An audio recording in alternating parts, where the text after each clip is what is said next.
Welcome everyone to Talk for Peace. Today we're doing a deep dive into something you might not expect to be super relevant in 2026, Stoicism. I mean, we're talking about an ancient philosophy, right? But honestly, I think it's more vital now than ever. Absolutely, Arkar. When I first heard Stoicism, I immediately pictured these emotionless statues, right? Like, don't feel anything, just be a rock. But the more I've looked into it, the more I realize it's actually about finding incredible inner strength and peace, not about suppressing emotions. It's really empowering. Yeah, and peace is a word we probably don't use enough in 2026, let's be real. Between the constant news cycles, the pressure to always be on with work and social media, and just the sheer pace of modern life, it feels like we're all just constantly reacting. Stoicism offers a framework to actually choose how we react, which is huge. That's exactly it. For me, the biggest takeaway has been the dichotomy of control. Understanding what's truly within your power and what isn't. It sounds so simple, but applying it, game changer. Like, I can't control the traffic on my commute, but I can control my reaction to it. Do I want to arrive at work fuming, or do I want to use that time for an audiobook? Right? And it's not just about traffic. Think about the global climate in 2026. We're bombarded with information, anxieties about the economy, political shifts, AI advancements that feel both exciting and a little terrifying. It's easy to get overwhelmed by all the things outside our control. Stoicism helps you filter that noise. It's almost like a mental firewall, isn't it? It teaches you to differentiate between what you can influence and what you just have to accept. I remember reading Seneca, and he talks about how we suffer more in imagination than in reality. And I thought, wow, that's so true for modern anxiety. Totally. Imagine how much mental energy we waste on things that are utterly beyond our reach, like agonizing over a company decision that's already been made, or worrying about what someone might think of you. The Stoics would just shake their heads and be like, "Might, focus on your own character and actions." And that leads right into another core idea for me. Virtue as the only good. It's not about external achievements, wealth, or status. It's about how you conduct yourself, with wisdom, courage, justice, and temperance. In a world that often measures success by metrics we can't fully control, focusing on your internal virtues is incredibly grounding. Exactly. Let's talk about the premeditatio malorum, the premeditation of evils. It sounds a bit morbid, but it's essentially preparing yourself for potential setbacks. It's not about being pessimistic, it's about being realistic and building resilience. If you've already considered what could go wrong, you're less blindsided when it does. Though that's a tough one for me, but so effective. I used to dread presentations, just spiraling in anxiety. Now, I'll spend a few minutes thinking, okay, what if the tech fails? What if I forget a point? What if someone asks a question I don't know the answer to? And then I mentally run through how I'd handle each scenario. And you know what? It hardly ever goes perfectly, but I'm never caught completely off guard anymore. It builds this quiet confidence. That's brilliant, Angelina. I try to apply that to project management at work. Instead of just hoping everything goes smoothly, I now proactively identify potential risks and have contingency plans. It removes a layer of stress, honestly.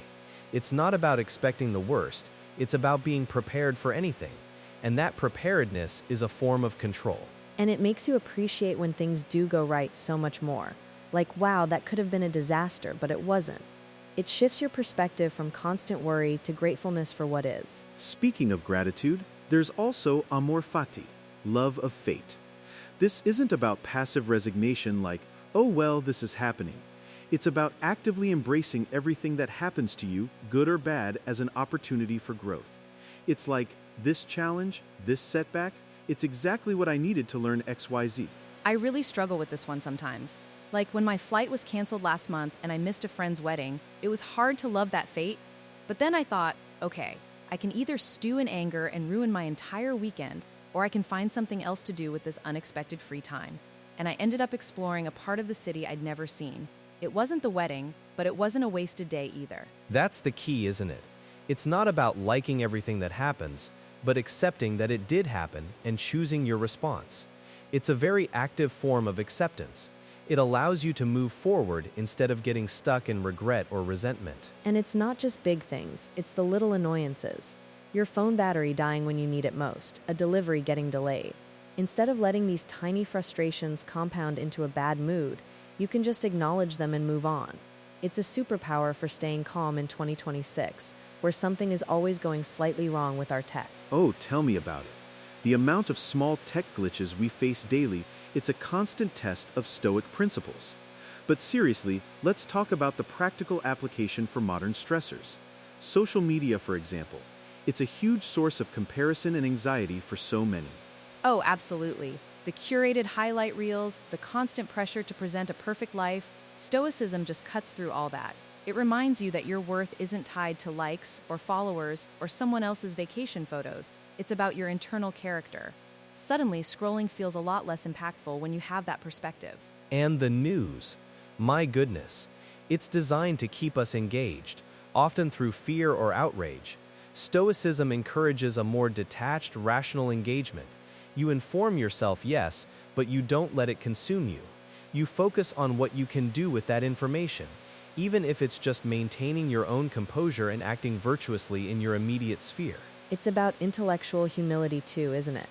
Recognizing the limits of your knowledge and influence. We can't solve every global crisis, but we can be good neighbors, conscientious consumers, and rational thinkers in our own lives. That's where Stoicism brings it home, to the everyday. That's a fantastic point, Aurora. It's not about becoming a sage overnight, but about consistent small efforts. Like journaling, for example, a daily practice of reflecting on your day through a Stoic lens. What did I control well? What did I let get to me? How could I have reacted better? I started doing that, and it's transformative. Just asking myself, is this worry I'm having about something within my control? Often, the answer is no, and then I can consciously release it. Or if it is within my control, I can formulate a plan of action instead of just fretting. It's a practical problem-solving tool. And it's really about mindfulness too, which isn't strictly Stoic but complements it perfectly. Being present, noticing your thoughts without judgment. The Stoics really emphasized awareness of your internal monologue, catching those irrational thoughts before they snowball. Yeah, like Marcus Aurelius's Meditations is essentially his personal journal, right? He's having this internal dialogue, checking his assumptions, reminding himself of what's important. It's so relatable, even for a Roman emperor dealing with very different kinds of stress. It really highlights the timelessness of human experience. The specifics change, but the core anxieties, the desire for peace and meaning, remain. And these ancient thinkers, they grappled with these exact same things. Their solutions, surprisingly, still hold up. One misconception I want to address is that Stoicism is about being emotionless. That's just not true. It's about acknowledging your emotions, but not letting them dictate your actions. It's okay to feel sad or angry, but you don't have to lash out or spiral into despair. You can choose a virtuous response even when feeling intense emotion. Right, it's about developing emotional intelligence and resilience. It's not about turning off the tap of feelings, it's about building a stronger container for them, so they don't overflow and cause damage. You still experience life fully, but with a foundational calm. And it's active. It's not passive acceptance of everything bad. If something is wrong and within your control to change it, Stoicism would absolutely encourage you to act virtuously to improve the situation. But if it's genuinely out of your hands, then you let it go, redirecting your energy to what you can do. That distinction is crucial. It's a philosophy of action, but discerning right action. It's about being effective and impactful where you can be, and gracefully accepting where you can't. So, for anyone listening in 2026, feeling the weight of the world, what's one immediate step they can take? Start small. Pick one thing that's stressing you out right now and ask, is this within my control? You'll be amazed at how many worries just dissipate once you answer that honestly. Yeah, and try a quick morning reflection. Before you even open your phone, just think about what challenges you might face today and how you want to show up, with patience, with courage, with wisdom. Set that intention. And maybe embrace a little discomfort. Skip the super hot shower, take a colder one. Walk a bit further instead of driving. Just little things to remind yourself that you're resilient and capable of handling minor adversity. It builds your mental toughness for the bigger stuff. Fantastic advice from everyone.